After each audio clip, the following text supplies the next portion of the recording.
Scandale à la Knesset, on en parle avec vous Julien Baloul, bonsoir. 13 femmes qui auraient été harcelées par un ministre israélien qui a été contraint de se retirer de la vie politique et parmi ces victimes, il y aurait une députée.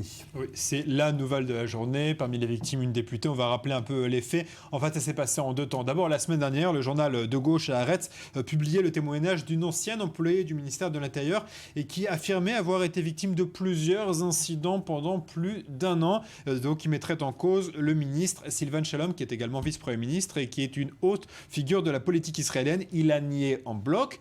Mais à la suite de ces témoignages, le journal Haaretz a publié 6 autres témoignages de d'autres femmes qui également affirment avoir été victimes de harcèlement sexuel. Et parmi elles, donc, une députée. On ne sait pas de quel bord, on ne sait pas de droite, de gauche. Elle ne veut pas porter plainte, elle ne veut pas donner son nom, donc peut-être qu'on ne le saura jamais. Et là, visiblement, c'était trop. Silvan Shalom a été donc contraint hier soir, peu avant 20h, de se retirer avec ce message. Depuis 23 ans, j'ai travaillé avec dévouement et conviction en tant que membre de la Knesset et ministre, avec le désir de promouvoir les causes sociales les plus importantes pour la population.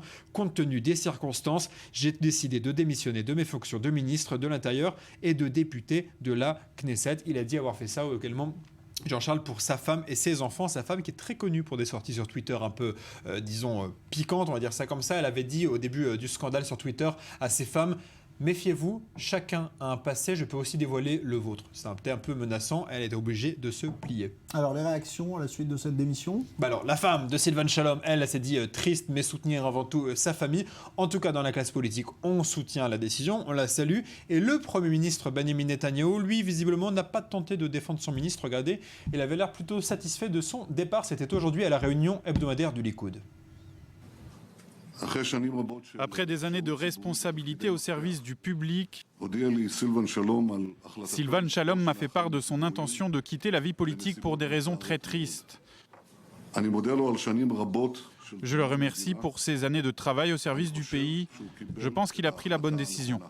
Oui, donc on l'avait compris, Benjamin Netanyahou n'a même pas tenté de défendre le ministre, il a dit bonne décision. Alors, c'est pas la première fois évidemment que ce type d'affaires éclabousse la classe politique israélienne. Oui, on pense tous au président de l'État d'Israël, Moshe Katsav, mais il n'y a même pas besoin de remonter aussi loin, puisque déjà l'an dernier, Silvan Shalom avait dû retirer sa candidature à l'élection présidentielle israélienne pour des accusations similaires d'agression sexuelle. Il y a quelques jours à peine, vraiment quelques jours à peine, Inoon Magal, un député de droite du parti religieux Le Foyer Juif, avait dû se retirer de son parti et de la vie politique pour des accusations de harcèlement sexuel lorsqu'il était journaliste dans le passé.